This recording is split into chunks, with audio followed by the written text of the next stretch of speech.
금강경 제13강입니다. 전 시간에 제가 금강경에서 가장 중요한 단어라고 할 수 있는 상에 대해서 설명을 드렸는데요. 이번 시간 역시 전 시간에 이어서 상에 대한 설명을 좀 더 자세하게 해볼까 합니다. 여러분들 기억하십니까? 제가 이 상에 대한 설명을 드리면서 본래 산스크리트 원전에는 상과 관련한 세 가지 용어가 나오고 있다. 그 원전에 나오는 세 종류의 이 상을 한역 경전에서는 하나의 글자로 표현을 해서 우리들에게 설해주고 있다라고 하는 거를 설명을 드렸는데요. 금강경에서 아상, 인상, 중생상, 수자상, 신상, 법상, 비법상 해가지고 그 글자가 상자라는 글자가 하나로 이렇게 표기되어 있지만은 산스크리트 원전에는 그렇게 나와 있지 않고 세 종류의 용어들이 나오고 있는데 그 세 종류의 용어는 과연 무엇이며 어떤 의미를 지니고 있는지 살펴보도록 하겠습니다. 먼저 어떤 상이 있느냐면요. 니미따라는 상이 있어요. 니미따. 그때 니미따는 무슨 뜻이냐면 상은 상인데 어떤 상이냐면 그 형상이나 모습 이런 상이에요. 자, 여기 효암이라는 스님의 상이 있지 않습니까? 이게 여기 있는 마이크라는 상이 있고 여기 탁자라는 상이 있고 책이라는 상이 있죠. 밖에 나가면 우리가 눈으로 보여지는 여러 모습과 형상들 이것이 다 니미따에 해당됩니다.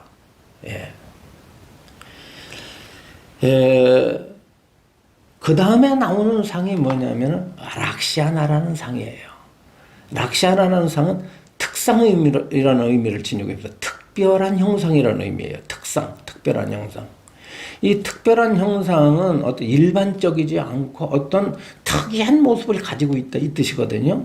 그러면 이 락시아나와 관계되어지는 게 뭐가 있냐면 부처님의 형상이에요. 불상 말하자면 부처님의 살아계실 때는 부처님의 형상인데 이제 쉽게 말하면 부처님의 관상이죠. 우리 이제 불교에서는 관상이라고 하지 않고 상호라고 말하잖아요. 그래서 부처님의 상호 이렇게 말을 하는데 이 부처님의 상호는 일반 우리들이 지니고 있는 상호하고 다르잖아요. 일반 중생의 관상하고 부처님의 관상하고는 전혀 다르잖아요. 특별하시잖아요. 위대하신 상호, 훌륭하신 상호, 아주 그런 길한 상호를 가지고 계신데 그런 부처님의 지니고 있는 부처님의 얼굴이라든가 몸매를 나타낼 때 락시아나라고 이렇게 표현을 합니다. 그래서 경전에 보면은 부처님께서 수보리에게 물으시잖아요.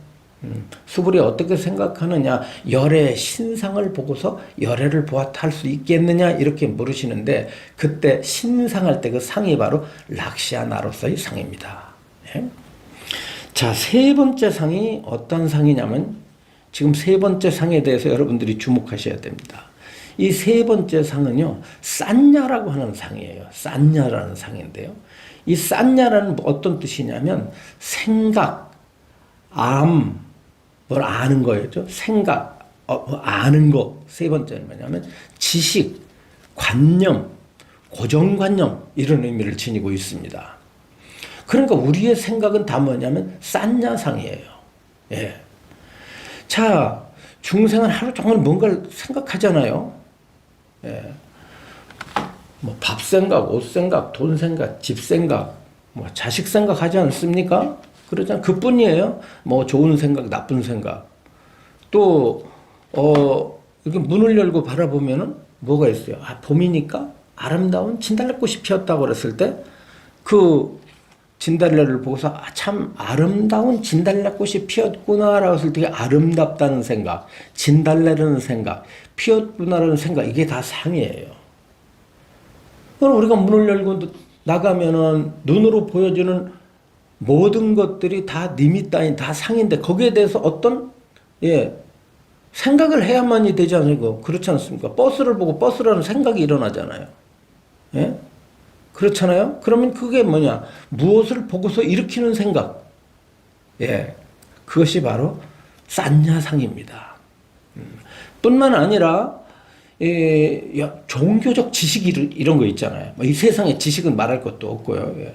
우리가 학교에서 교육을 받아가지고 습득한 지식, 또 일반적인 지식, 혹은 세상에 태어나서 경험해서 만들어진 지식,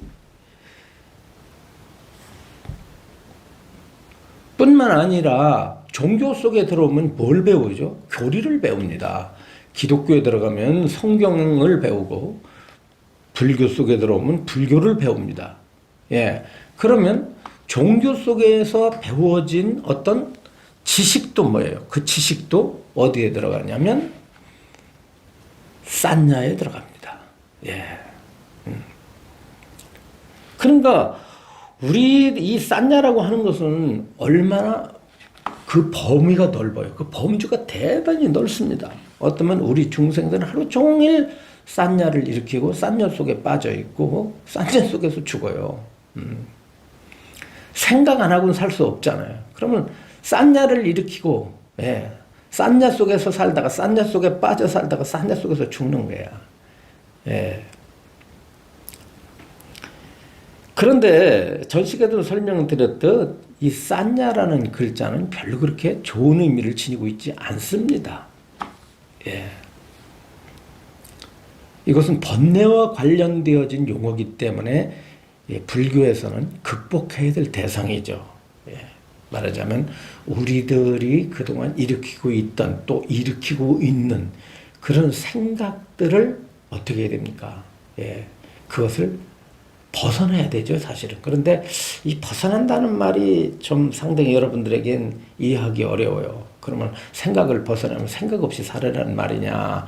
이런 게, 그러니까 뭐 아무것도 생각하지 않는 그런 뭐, 갓 태어난 어린애나 아니면은, 바보 멍청이나 아니면 식물인간이라는 말이냐. 뭐 이렇게 생각할 수 있는데 그런 의미는 전혀 아니고요. 다른 의미가 참 내포되어 있습니다. 일단은 이 싼야는 그렇게 좋은 용어가 아니다. 그리고 극복해야 될 어떤 주제다라고 하는 것까지만 여러분들께서 이해를 하시고요. 거기에 일단 이유 붙이지 마세요. 나중에 다 설명을 드릴 테니까.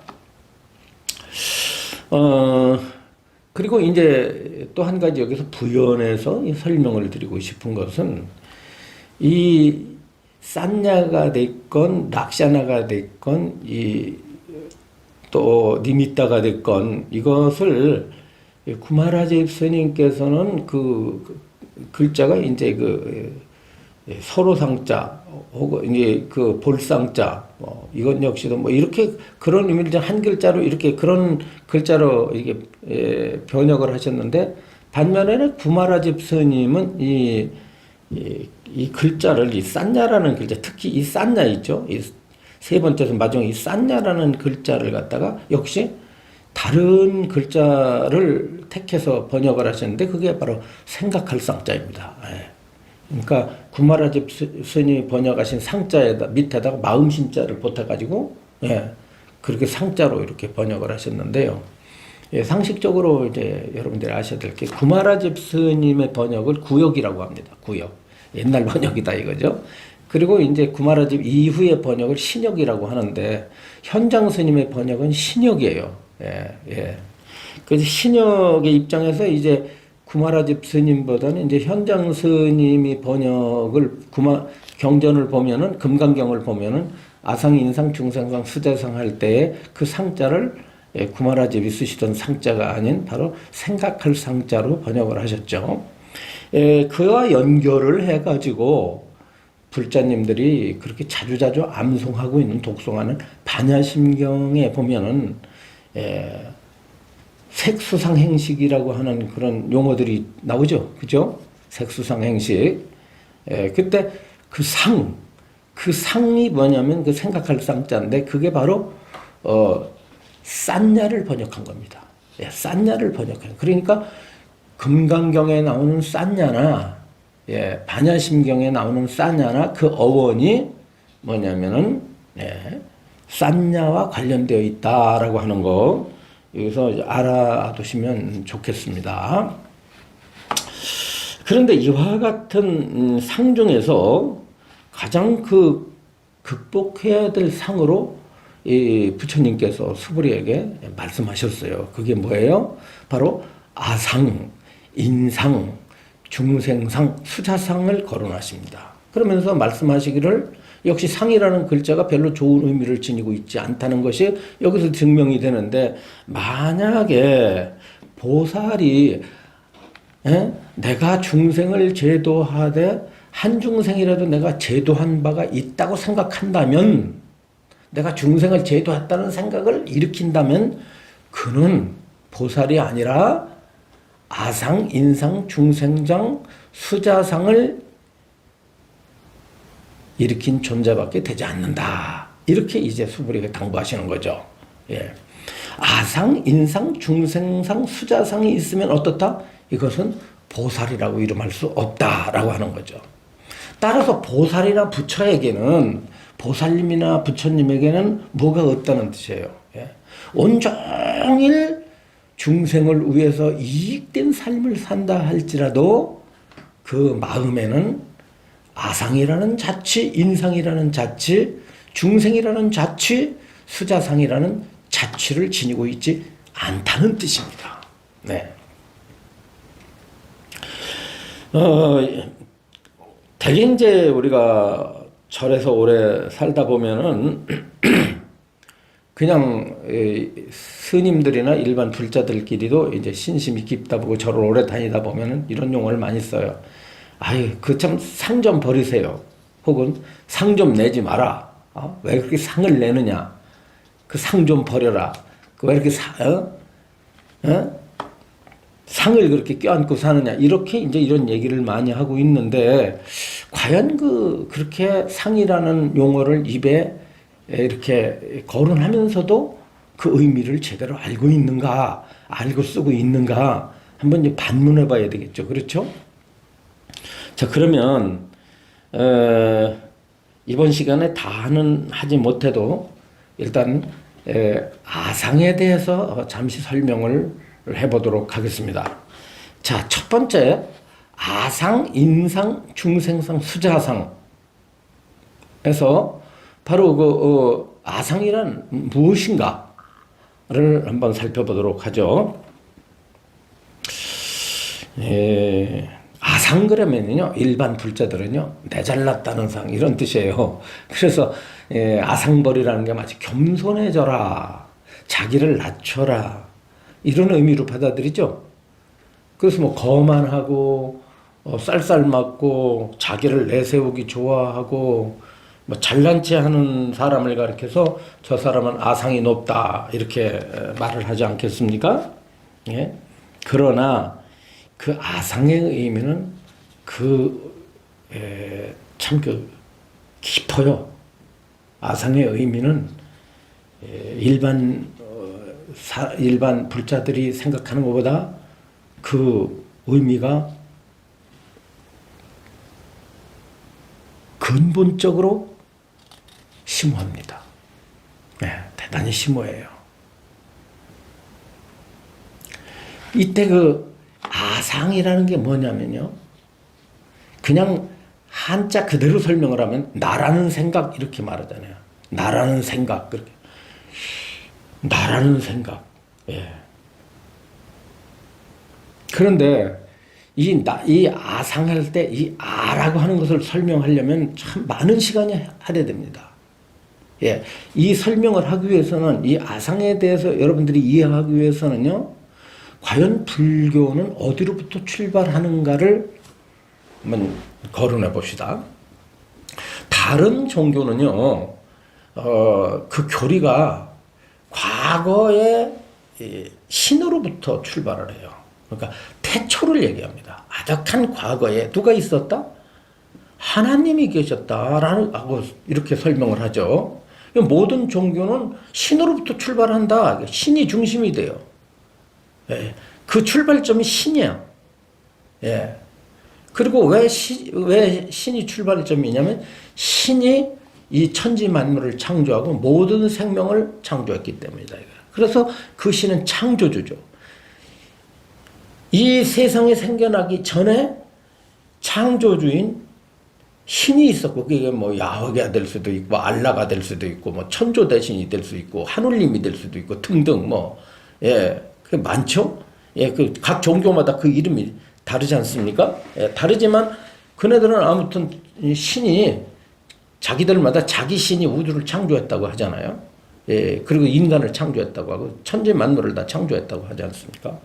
그러면서 신이 먼 태초를 말을 하고 그 다음에 신을 말을 하면서 교리가 전개가 됩니다. 그런데 불교는 그런 일반 종교와는 질적으로 달라요. 그게 뭐냐면 불교만큼은 이 인간의 문제를 설명하는 데 있어서 태초나 신을 개입시키지 않고요. 어디로부터 시작을 하고 무엇을 주제로 삼고 있느냐라고 한다면 바로 한마디로 말하면 지금의 여기예요. 지금 여기로부터 출발을 합니다. 지금 여기에 누구를 말을 합니까? 지금 여기라는 말은 지금의 나를 가리킵니다. 지금의 나. 현재의 나를 시작으로 해서 그 교리가 펼쳐지고 있어요. 그러니까 불교는 과거 얘기하지 않아요. 뭐 창조를 했느냐 안 했느니 신이 있느니 없느니 이런 이야기 잘 하지 않습니다. 왜? 그것은 믿음과 관련해서 믿음이에요. 그것은 신이 있는지 없는지는 누가 봤습니까? 우리가 감각적으로 그것을 갖다가 인식할 수 있어요? 증명할 수 있습니까? 신이 존재한다는 걸 증명할 수 있는 것은 오로지 어디에입니까? 그네들이 말하고 있는 경전에 의해서입니다. 경전에 의해서 신이 있고 없고를 주장하잖아요. 그러니까 제가 이런 말을 해요. 현재 과학이 얼마나 많이 발전됐습니까? 과학이 얼마나 많은 분야가 있으면 그거보다 얼마만큼 많은 연구를 해놓겠어요. 그 연구 성과에 의해서 볼 때에 신이 존재하지 않는다는 증거는 1000가지가 넘는답니다. 생물학, 뭐 물리학, 뭐 지질학, 그 다음에 진화학, 뭐 박물학, 등등 여러 가지 측면에서 신은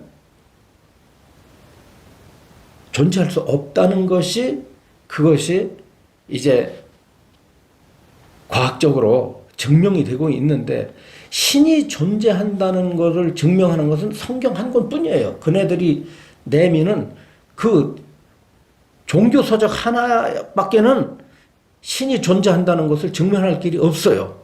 그런데 종교에서는 과학이 이룩한 성과를 반박하거나 그것을 거부할 수 있는 논리가 하나도 없습니다. 거의 없어요. 제가 들어서 아는데 과학과 관련을 해서 노벨상을 탄 그 학자들의 모임이 할리몬이라고 하는 단체가 있대요.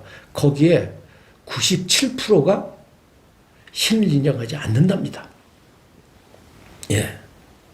그렇답니다. 저는 이게 과학만 추종하는 그런 사람은 아니에요. 다만 뭐냐면 우리 인간의 지혜가 높아지고 인간들이 어떤 지적 능력들이 향상될수록 어떻게 됩니까? 신이라는 존재가 점점 인정하기 어려운 결과를 가져왔다라고 하는 것인데 새 인류 역사 이후로 출현한 모든 종교 가운데서 그 중에서 고등 종교 중에서도 뭡니까? 불교만큼은 과학과 부딪히지 않는 이유가 뭐냐면은 그런 신의 문제를 애초부터 거론하지 않기 때문이에요. 왜? 그리고 태초의 문제에 대해서 거기에 대해서 거론을 부처님께서는 하질 않습니다. 잘. 예, 그 외 부처님께서 우주 기원에 대한 문제나 예, 이런 그 사람들이 중요하게 생각하고 궁금해서 종교적 어떤 문제들에 대해서 부처님이 그렇게 거론하지 않고 있느냐에 대해서는 이제 불교를 깊이 공부하다 보면 그 문제는 자연히 해결이 됩니다. 네, 됩니다. 일단은 불교에서는 신을 전제하지 않고 과거를 전제하지 않고 교리가 펼쳐지지 않는데 거기서 중요한 게 뭐냐? 바로 불교는 현재 지금의 나로부터 시작하는 불교다, 종교다라고 하는 거, 이것이 여러분들께서는 불교는 이것을 출발점으로 삼습니다. 그러다 보니 과거의 선사들이 뭐라고 설명을 했느냐면, 설법을 했느냐면, 불교는 나를 배우는 가르침이요. 그랬어요. 나를 배우는 가르침이요. 나를 배운다는 것은 나를 깨우친다는 뜻이다 그랬어요. 그러니까 불교는 나를 배우는 거고 나를 깨우치는 가르침이에요. 나를 배우고 나를 깨우치면 어떻게 되겠습니까? 예, 깨우쳐서 어떻게 돼요? 나를 배우고 나를 깨우치는 이유가 뭐겠어요? 내가 괴로움으로부터 벗어나고 자유롭고 좀 더 완전한 행복한 세상을 살기 위해서 나를 배우고 나를 깨우치는 것입니다. 우리 중생은 끊임없이 육체는 생로병사에 시달립니다. 그렇잖아요. 우리는 계속해서 원하지 않는 태어남입니다. 우리는 원하지 않는 태어남이에요. 태어날 때 내가 세상에 오고 싶어서 온 것도 아니고 아버지 어머니나 조상을 졸라서 온 것이 아닙니다. 태어나고 보니까 이 세상이에요.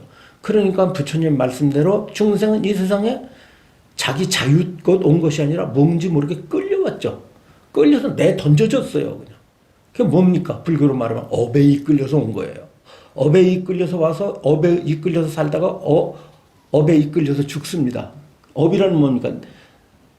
내 의지와는 현재, 내 의지와는 관계없이 받는 과보들이에요. 그래서 오다 보니까 내가 원하지 않았는데 태어나다 보니까 원하지 않는데 태어나다 보니까 원하지 않는데 늙어야 되고 원하지 않는데 병들어야 되고 원하지 않는데 죽어야 됩니다. 그렇게 원하지 않는 가운데서 생로병사를 겪다 보니까 어때요? 이 세상에 마음대로 되는 것이 없고 마음대로 되는 것이 없다 보니까는 생각들을 많이 일으켜야 되고 생각을 많이 일으킨다는 건 뭐예요? 그만큼 정신적으로 괴로운 거야. 예. 정신적으로 괴로운 거예요. 그게 괴로운 나야. 이게 괴로운 나를 없애기 위해서는 어떻게 되느냐? 괴로움으로부터 벗어나야 돼. 그러니까 불교 부처님의 가르침의 입장에서 볼 때는 가장 급한 일이 뭐냐면 내가 괴로움으로부터 벗어나는 일인데 괴로움으로부터 벗어나려면 어떻게 해야 돼? 내가 나를 알아야 되겠지. 나가 나를 깨어들어야 되겠지. 그래서 부처님의 말씀은 나를 깨닫게 하려는 말씀이고 나를 깨닫게 하려고 하는 것은 우리가 겪고 있는 고통으로부터 괴로움으로부터 벗어나게 하기 위해서다. 그러기 위해서 나를 배우는 것입니다. 그래서 우리가 나라고 하는 것을 우리가 배워야만이 우리가 고통으로부터 벗어나는데 과연 우리는 우리에 대해서 얼마만큼 알고 있는가? 다시 말하면 자기는 자기 자신에 대해서 얼마만큼 알고 있는가?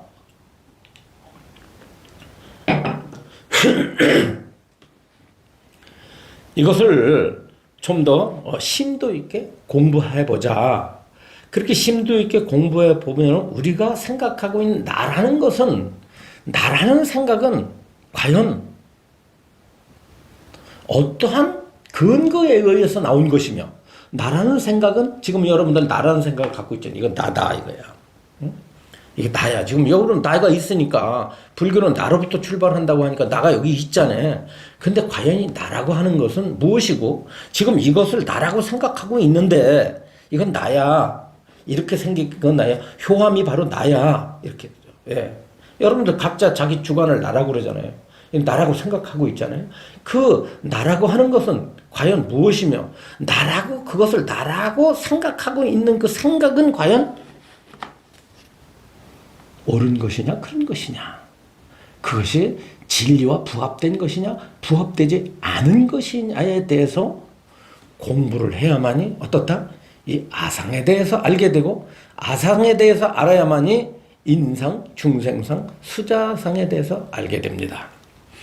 따라서 이 아상이라고 하는 공부는 무척이나 중요하다. 수행하는 사람으로서 불교를 그저 기본으로 믿는 사람은 그건 뭐 무슨 크게 해당이 되겠어요. 그러나 좀 더 진지하게 부처님의 가르침에 접근하려는 사람은 이 아상에 대해서 자세히 공부를 해야만 된다라고 하는 거, 이것이 바로 중요한 과제가 되겠습니다.